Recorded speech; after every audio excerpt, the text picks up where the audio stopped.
Hello and welcome to the Film Jerk Podcast. I am your host, Edward Havens. This week, we take a look back at one of the many distribution companies that started and ended in a flash during the 1980s, FilmDallas Pictures.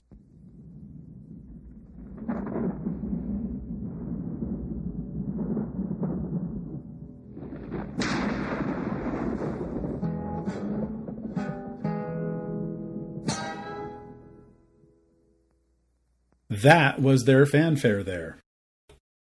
FilmDallas began its life as a film investment limited partnership in 1984, formed by Sam Grogg, Dean of the American Film Institute Conservatory, and Bob Burney, a former manager and projectionist at AMC Theaters, who was behind the renovation of the Inwood Theater in Dallas. One of their selling points to investors was that at least half of the money they raised to help finance movies needed to be spent on productions that were going to be filmed in the Dallas area. In their first round of raising financing, they would raise more than $2.5 million from 36 investors, including the legendary film producer Roger Corman. The first film they would choose to invest in was Alan Rudolph's comedic drama Choose Me.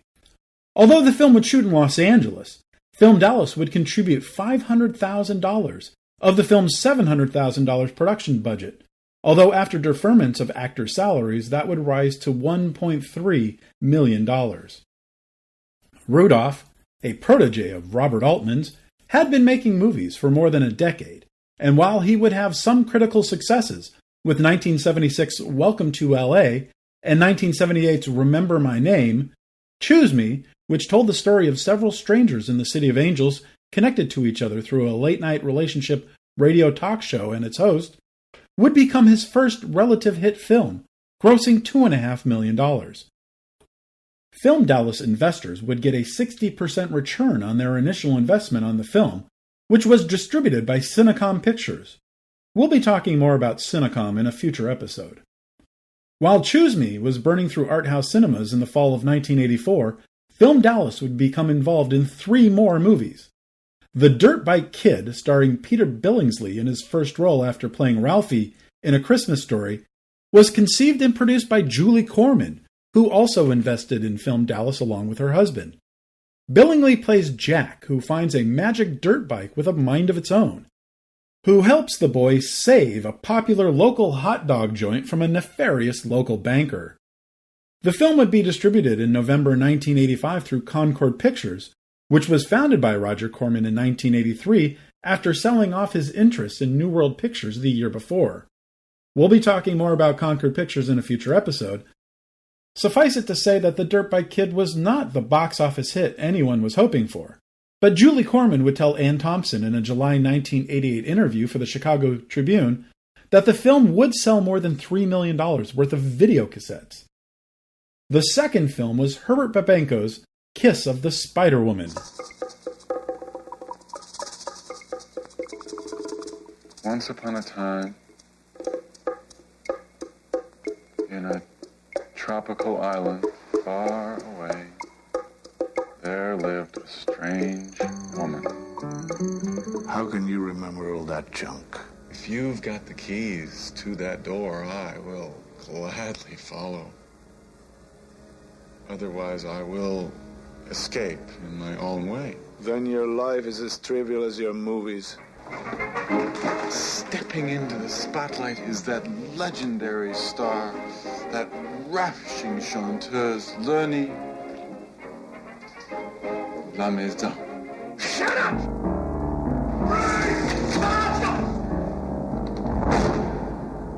Don't let me die. It begins with seduction. A story of love creates a passion. Dial 2 times, then hang up. A danger. A madness. William Hurt. Raul Julia. Sonia Braga.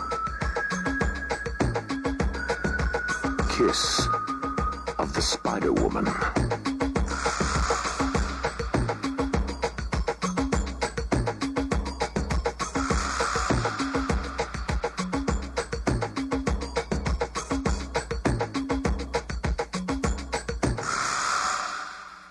The making of The Kiss of the Spider-Woman is a fascinating story, one we are saving for our episode on its distributor, Island Pictures. But it would be one of FilmDallas's biggest winners. Like with Choose Me and The Dirt Bike Kid, they would contribute $500,000 to the film's $1.5 million production budget, and the film would gross more than $17 million at the American box office, and millions more overseas, especially in Babenco's native Argentina. The film would be nominated for 4 Academy Awards, including Best Picture, Best Director, and Best Adapted Screenplay, and William Hurt would win the award for Best Actor. A good portion of Spider-Woman's profits would be returned to Hurt and co-star Raul Julia, who agreed to be paid the Screen Actors Guild minimum in exchange for deferred profit participation. But FilmDallas investors would see more than a 200% return on their investment. The third film they helped to finance in 1984 was Peter Masterson's The Trip to Bountiful. I would like a ticket to Bountiful, please. Where? To Bountiful. I can sell you a ticket to Harrison or to Cotton, but there's no Bountiful. She has a serious heart condition that might be real serious for her to be left alone. I don't think she has any money, and I'd like to find her. I am not going to spend the rest of my life running after your mother. I think we ought to just turn this whole thing over to the police.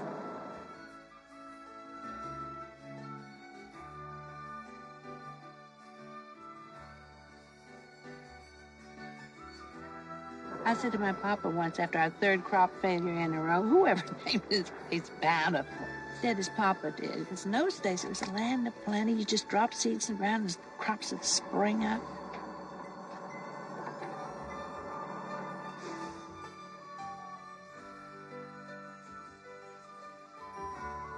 Guess the Lord's just with me today. I wonder why the Lord's not with us every day. Sure would be nice if he was.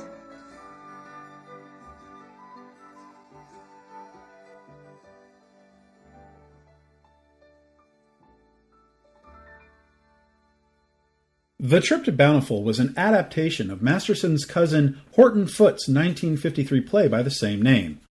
Although Foote had been a playwright and screenwriter for decades, having won the Academy Award for adapting To Kill a Mockingbird to the screen in 1962, he was a hot commodity again in Hollywood after his original screenplay for Tender Mercies had won him a second Academy Award in 1983. Like Spider-Woman, FilmDallas would contribute $500,000 to the film's $1.5 million budget, and it would be the first FilmDallas movie that would actually shoot in the Dallas area. Like Spider-Woman, the movie would be picked up for distribution by Island Pictures.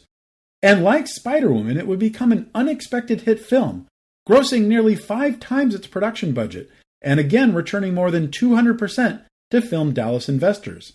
And like Spider-Woman, the film would win an Academy Award for its leading performer, Geraldine Page. And like Spider-Woman, we'll do a deeper dive into the movie's history on our future episode on Island Pictures. With a few successful productions under its belt, FilmDallas would do what so many other independent film companies did in the 1980s, decide to become a distributor.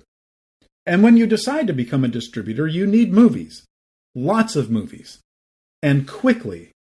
So you start picking up films that might be outside your wheelhouse, because in order to keep getting good placements of your films in the better theaters in each town, and to get your rentals paid in a timely fashion, you need to keep releasing more movies. We want to be the company that makes the films nobody else wants, controversial, on the edge of even the creative people, Grog would tell a reporter when asked about the company's new direction. FilmDallas's first acquisition as a distributor couldn't be more out of their stated mission.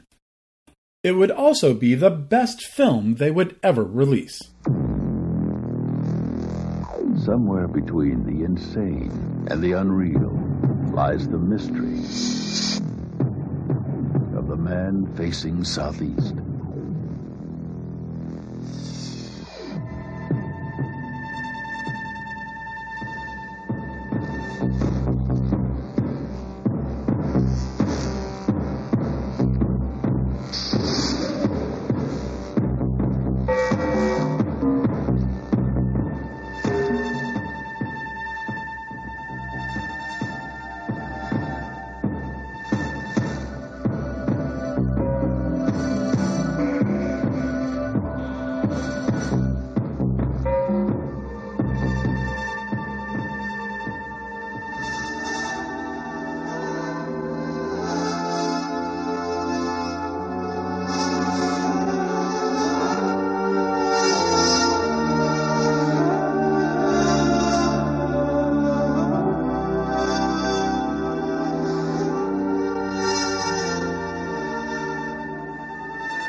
Southeast. Long after the movie is over, the mystery continues. Man Facing Southeast was an Argentinian movie in Spanish, a sort of science fiction movie without any of the regular science fiction tropes. In the movie, a mysterious man named Rantes mysteriously appears at a Buenos Aires psychiatric hospital where he gains the attention of Dr. Julio Denis, a sympathetic psychiatrist who's working through his own unhappiness. Rantes tells the doctor that he is an extraterrestrial who has been sent to Earth to observe humans and their illogical behavior firsthand. The doctor initially dismisses Rantes' claims, even though there is no record of this young man's existence. There's no birth certificate, no school records, no employment records, nothing. Meanwhile, the other patients at the Institute see Rantes, who spends hours each day in the hospital courtyard facing one specific direction so that he may send and receive messages from his home planet, as some kind of savior. As the doctor gets to know his new patient better, he comes to question his own grasp on what could be real. Directed by Elisio Subiela, Man Facing Southeast would make its first North American appearance at the 1986 Toronto Film Festival, where Subiela would be awarded the International Critics Award for Best Director. A few weeks later, it would show at the Chicago International Film Festival, where the movie would be nominated for a Gold Hugo for Best Film. In Argentina, the film would win all 9 awards it was nominated for from the Argentinian Film Critics Association, including Best Film, Best Director, Original Screenplay, Actor, and Cinematography. The film would open at the Cinema One in Midtown Manhattan, the Royal Theater in West Los Angeles, and on 2 screens at the Cineplex Beverly Center on March 13, 1987. And it would enjoy extremely good reviews from the likes of Vincent Canby of the New York Times, Kathleen Carroll of the New York Daily News, and both Sheila Benson and Michael Wilmington of the Los Angeles Times. And while the film would never play in more than 10 theaters on any given weekend, with prints circulating from market to market as needed, and only minimal advertising support in the major markets, the film would have tremendous word of mouth and achieve something of a cult status while it was still in theaters. There was no Facebook or Twitter for film fans to talk about movies and learn about new little non-studio films in 1987, so you really had to know this film was coming to your town. I myself saw the film at the Nickelodeon Theater in Santa Cruz, and I was absolutely enchanted by it. It didn't matter that it was in Spanish or that I had to occasionally lower my focus to read the subtitles. There was a real truth to the film. Even if it was some kind of Jesus and Pontius parable, which, being an atheist, I didn't pick up on all, it was simply brilliant filmmaking. It was the best science fiction movie I had seen in years, even if its minuscule $600,000 budget would barely cover craft services on a Star Wars movie. After 5 months of moving all across the country slowly but surely, the film would gross $1.5 million. Not much compared to a Star Wars movie, but enough to bring FilmDallas investors a good return. If you've never seen Man Facing Southeast, I highly recommend it. Kino International put out an exceptional Blu-ray of the movie 3 or 4 years ago, and you can stream it for free with ads on FilmRise. They would also acquire an Australian film called The Right-Hand Man, which today would be better known as one of Hugo Weaving's earliest starring roles. The future Agent Smith from the Matrix series would star as a stagecoach driver who would go to work for a dying one-arm aristocrat played by Englishman Rupert Everett in 1860s Australia. Di Drew's feature directorial debut, after several years of directing movies and shows for Australian television, would, in a reversal of conventional distribution norms, open on 4 screens in Los Angeles on September 18, 1987, including at the Universal City Cineplex 18, which had opened next to the Universal Studios Hollywood tour only 2 months earlier, and had already become one of the highest-grossing theaters in the world. But outside of an early October playdate at the Carnegie Hall Cinema in Manhattan, a beautiful 300-seat Beaux Arts theater built in the basement of the famed music venue, the movie would quickly disappear from American theaters with a gross of under $25,000. Similar to its fate in its own home country, where the $5.5 million movie only grossed $9,660. At this time, The Right-Hand Man is not available to purchase or rent on any kind of physical media or streaming service.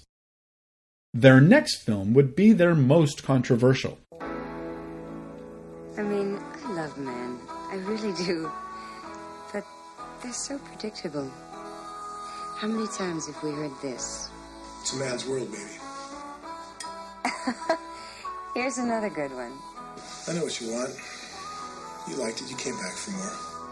And they've all got such complexes. Was he good for you? How good? I mean, what do they want? Points? Like for diving? 8.6, 6.9, 3.2? 28 inches. 28 inches from nip to tip. Well, roll it out, hon. Ma'am, are you serious? Sometimes I don't think they have the slightest clue to what we need. To what we really want. Oh, I love big women. You told her you're married, right? I'm keeping the baby. Why don't you ride down there with me? It's your problem. I'm not going to get involved in it. You told her? Let's go. Well, we can't. What do you mean we can't? Well, I didn't get to the part where I was marrying you. What you talk about then? I told her that if she was going to go through with this, that I was going to sue her for theft of semen. Billy, for the baby. Come on, help me. What can I do? Talk to her, tell her. I don't even know her. Just introduce yourself. Would you kiss me? What about Billy? Billy's not here now, is he? Hi, Eddie. Come to Mama, Billy. Stop it! Stop it! I saw you first! I don't belong to anybody. Mama's waiting. Open the door! He's not very bright, is he? It's a dim light bulb.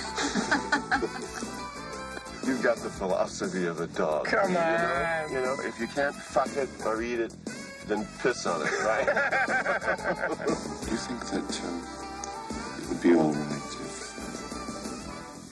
I called you? Sure. I'd like that. What's your name? Patti rocks. It's a man's world, right? But it wouldn't be nothing without a woman.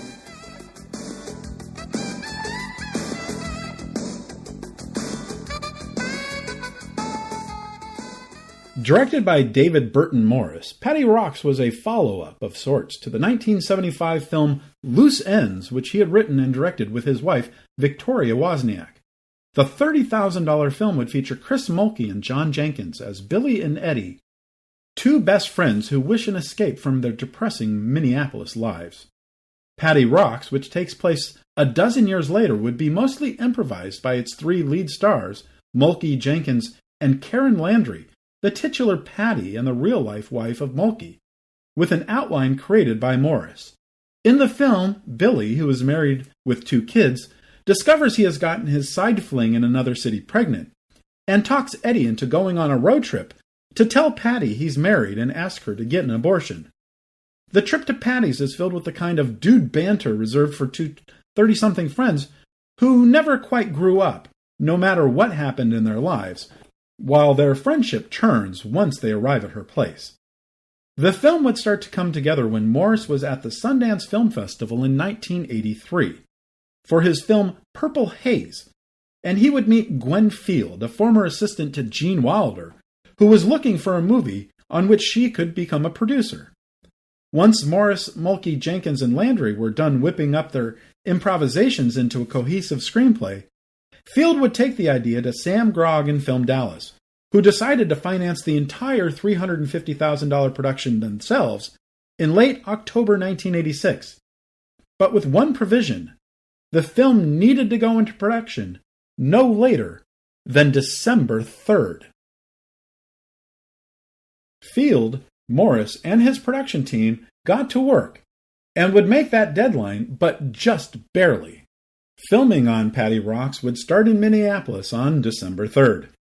However, Morris would contract pneumonia 3 days into production, and he would continue to work through the illness for the remaining 3 weeks of shooting, which would end on December 23rd.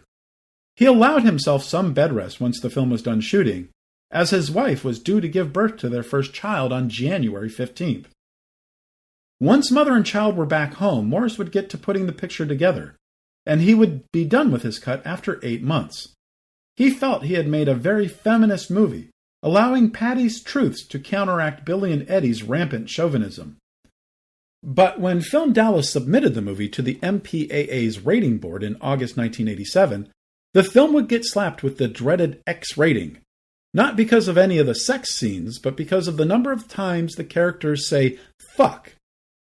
Morris would appeal the rating, stating that it would be impossible to edit out many of the obscenities as they were illustrating important aspects of the characters, and they were peppered throughout the dialogue. In fact, the word fuck would be used a total of 73 times during Patti Rock's 86-minute running time. They would also point out that there were many Hollywood movies that used fuck far more often than Patti Rock's, but were able to get R ratings. But the ratings board would deny their appeal. So Grog would start watching a number of recent R-rated Hollywood movies that were rated R for language, and counted the number of times fuck was uttered in them. Grog would schedule a second appeal with the ratings board, where he would point out the hypocrisy of the MPAA to allow a movie like Brian De Palma's Scarface to be rated R with all of its violence and all 206 usages of the word fuck, but rate a movie like Patti Rock's, which features no violence whatsoever, and nearly 1/3 of the uses of the word fuck to be rated X, which would effectively narrow the available potential audience and thus the potential gross. The movie would be re-rated R without any further cuts. One person who would remember the ratings fight was the film's first assistant director, Kirby Dick, who would become an acclaimed documentary filmmaker, making This Film Is Not Yet Rated in 2006, which highlighted the hypocrisy of the MPAA rating system when it came to rating Hollywood movies versus independents. The film would open at the Waverly Twin Theater near Washington Square in Lower Manhattan, and at the Goldwyn West Side Pavilion Cinemas in Los Angeles on January 15, 1988. Critics loved the film, celebrating it as wonderfully funny, profane, and poignant, Cosmopolitan magazine, and outrageous sex farce with scathing humor, Playboy magazine, a movie as symbolic as it is gritty, The Village Voice, and hilariously vulgar, Elle magazine. Miss Magazine would go for the rather bad pun of Don't Miss Patti. Michael Wilmington of the Los Angeles Times would admire how the film was full of the life that most Hollywood movies would usually let leach out. And even in her mostly negative review, Janet Maslin of the New York Times would note the film was notable for its exceptional eagerness, even if she found the film to be hopelessly ordinary without being particularly frank. Ironically, the film would open on the same day as the Molly Ringwald PG-13 rated unexpected teen pregnancy dramedy For Keeps. But despite the ratings controversy and the exceptional reviews, much better than For Keeps, Patti Rock's would have trouble finding an audience. Many theaters would shy away from booking the film despite the R rating, and it would play out after only 3 months and $345,000 in ticket sales. Not the biggest loser for FilmDallas, but it hurts when a film can't even gross its modest production budget. When the film arrived at the Nickelodeon Theater in Santa Cruz in mid-February, I went to see it with my best friend, Dick Hollywood. I wanted to see it because I was intrigued by the ratings controversy. He wanted to see it because of Chris Mulkey, who Dick had liked from his appearance in First Blood, but had worked with a few years earlier on Quiet Cool, a low-budget film from New Line Cinema which had been shot in Santa Cruz 2.5 years earlier. I loved the movie because I was fascinated with how Morris handled the shifting tones of the film, while Dick thought the actors were fantastic, especially his good buddy the Mulkey Man. While the film is exceptional, it's not really one of those feel-good films you revisit time and time again. Maybe I'll catch it again someday, especially now that I'm about as far from Billy and Eddie today on this side of aging as I was on the other side when I was first introduced to them.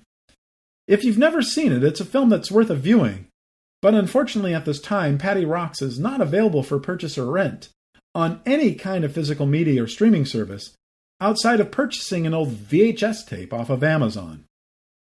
Their next two films, Brazil's Subway to the Stars and Canada's Night Zoo, were their respective country submission for the Academy Award for Best Foreign Language Film, but neither movie would get nominated. I'm putting the two films together like this as FilmDallas would release them 5 days apart at the end of March 1988.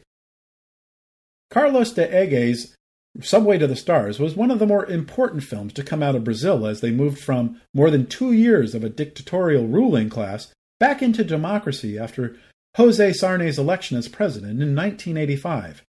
In the movie, a young man who plays the saxophone, already struggling to make ends meet, finds himself compelled to look for his missing girlfriend. He travels through the seedy underbelly of Rio via the subway system, searching in vain to answers to questions he may never get to ask, and discovering a world he had been sheltered from for his entire life. Jean-Claude Lauzon's debut feature Night Zoo follows Marcel, a felon recently released from prison, who tries to rebuild his life with his girlfriend, who has turned to prostitution while he was away in order to survive, and his father, who thinks he was just away on a long business trip overseas. Marcel also has to deal with two corrupt police officers who think he knows the location of some missing drug money. Subway to the Stars would open at the prestigious Lincoln Plaza Cinemas, just across the street from Lincoln Center on the Upper West Side, on Friday, March 25th, and Night Zoo would open at the Cinema 2, just across the street from Bloomingdale's on the Upper East Side on Wednesday, March 30th. And that would be it for both of them. 2 weeks and gone. Money was starting to dry up for FilmDallas by this point, and they would sell off the distribution rights to Clive Donner's romantic drama Stealing Heaven to Scotty Brothers Pictures, who we covered in episode 44, so they could have enough money to release Da. 2 days ago, Charlie's dad died. You don't want to drop me. I don't do anything, am I? Well, sort of. And now, returning to his father's home, Charlie finds he's been left an unusual inheritance. Love, guilt, and total confusion. Da, the story of a man confronting his father's spirit. Do you see this? Do you know what this is? It's a death certificate. It's your death certificate. And his own youth. Something up? You're a bit of a disappointment. I mean, I thought I'd do better for myself. God. Now what? Glasses. I'm blind as well. Reliving memories of times past. Women should be given a damn good squeeze and thereafter avoided. Da, a film of self-discovery. It doesn't screw off. What? Me leg. A film about life. Please leave me alone. You're dead. You're in Dean's Grange in a box 6 feet under with her. I carried you. It's over. You're gone. So get out of my head. And death. What was it like? What? Dying. I didn't care for it. Martin Sheen. I should have stuck up for you. Then I could have hated you instead of myself. Barnard Hughes. That wasn't a lie. That was a make-up. And William Hickey. The one surviving particle of my knowledge is that in the public house lavatory, incoming traffic has the right of way. Matt Clark's Da was another film that really didn't fit into FilmDallas's wheelhouse, about an American playwright who sees visions of his late father when he travels to Ireland to bury him. But it did have a genuine movie star in its lead, Martin Sheen, and two beloved supporting actors in Barnard Hughes, who had won a Tony Award in 1978 for his role as Da on Broadway, and William Hickey, who had been nominated for a Best Supporting Actor Oscar Award 3 years earlier for his performance in Prizzi's Honor. Working again with Julie Corman, FilmDallas would fully finance the $3 million production, which was entirely shot in and around Dublin. Sheen had optioned the screen rights to the play while it was still playing on Broadway, and had spent a decade trying to get any company to help him make it into a movie, even taking a massive pay cut from his usual fee to help make that happen. Daw would open in New York City on April 29th, in Los Angeles in mid-June, and in Chicago in early July. The reviews were respectful, but audiences were mostly not interested in attending an Irish comedy drama in the late spring and early summer. And why would they when they could see Crocodile Dundee 2, or Willow, or Critters 2, or The Great Outdoors? Daw would survive for a couple of months in a handful of art house theaters, but it would only be able to generate about $644,000 in ticket sales. At this time, Daw is not available to purchase or rent on any kind of physical media or streaming service. And it seemed that would be the final nail in the coffin for the company. There had been too many losers and not enough winners to keep any kind of money flowing back to the investors or to the company to finance and release more films. They would need to stop pre-production on a film that was supposed to start shooting outside Dallas that summer called Howling at the Moon, the story of the notorious Old West outlaw John Wesley Hardin, which was to star Gary Busey. The film never got made, but there was still one completed movie left in the pipeline, already filmed in the summer of 1987, completely paid for and ready for release, and Grog and Bernie would find the money to give it one last chance. Hey, meet Spike. You know what people say to me? Spike, do you have political ambition? Political goals? Are you seeking the throne of office? I say, no. I'm just trying to get a little piece of the pie. He's Bensonhurst's biggest knockout. What's my name?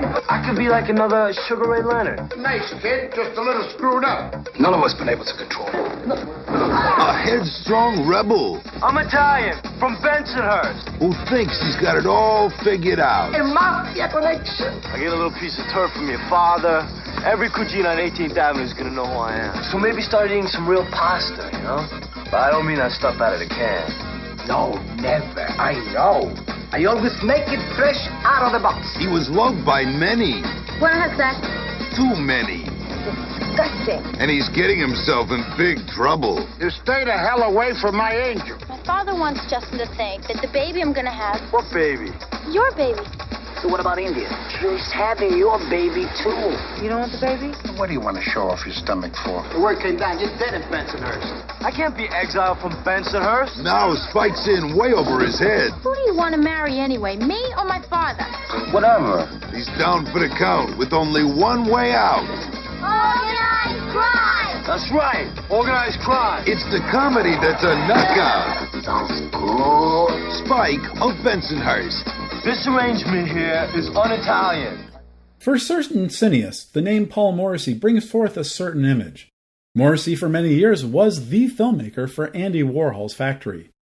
From the 1965 early experimental feature Chelsea Girls to the early 70s sexy horror films Flesh for Frankenstein and Blood for Dracula, Paul Morrissey gained a certain global notoriety for pushing the boundaries of acceptable taste on celluloid. But when Warhol decided to concentrate on his pop art creations in 1975, Morrissey would find it more difficult to get his films made without the Andy Warhol name attached to them. After years of working on the fringe of independent cinema, making films like The Armchair Hacker and 40 Deuce, which would star a pre-diner Kevin Bacon as a young hustler in New York City, Morrissey would get himself out of movie jail when FilmDallas agreed to finance his $3 million comedy, Spike of Bensonhurst. Up-and-coming actor Sasha Mitchell stars as Spike Fumo, an Italian-American kid aspiring to be a boxer. Spike falls for and impregnates a spoiled rich girl who turns out to be the daughter of a mafia boss. When he is threatened by the mob boss, he hides out in the heavily Puerto Rican Red Hook, about 5 miles north of Bensonhurst, and 1,000,000 miles away culturally. Spike gets himself into even more trouble when he gets his buddy Bandana's sister pregnant as well. Spike of Bensonhurst is a silly but fun throwaway comedy that works as well as it does because of Mitchell, who has charisma and charm to spare, as well as his co-stars Ernest Borgnine, Rick Aviles, Annie DeSalvo, and Sylvia Miles, as well as the major feature debuts of two of the most beautiful women to ever grace the silver screen, Talisa Soto, who would already be in production on the next James Bond movie, License to Kill, by the time Spike of Bensonhurst was released, and Maria Pitillo, who would star in the ill-fated Godzilla movie with Matthew Broderick 10 years later. Spike of Bensonhurst would open in Chicago, Los Angeles, and New York City on November 11, 1988, and no one could accuse FilmDallas of not aiming for the fences. 6 theaters in Chicago, 14 theaters in Los Angeles, and no less than 73 theaters in the New York City metro area, including 6 theaters in Manhattan and 7 in Brooklyn. But once again, FilmDallas would strike out with audiences, even if the film got good reviews from the likes of Roger Ebert, Janet Maslin, David Anson of Newsweek, and Movie Line magazine. The film would be gone from theaters just before Christmas with a final gross of $623,000. At this time, Spike of Bensonhurst is not available for purchase or rent on any kind of physical media streaming service. And like that, they were gone. But interestingly enough, despite the fact that FilmDallas only lasted 4 years, and a number of years before the commercial development of the World Wide Web, someone created and maintained a website for the company, FilmDallasPictures.com, between 2007 and 2019. One person who would come out of the failure of FilmDallas unscathed was Bob Burney, who in the years to come would help shape the independent film distribution world for decades to come, first as the head of New Line's Fine Line division, then as the head of IFC Films, where he would oversee the release of such films as Y Tu Mama Tambien and My Big Fat Greek Wedding, while he also assisted Newmarket Films with their release of Christopher Nolan's breakthrough film Memento.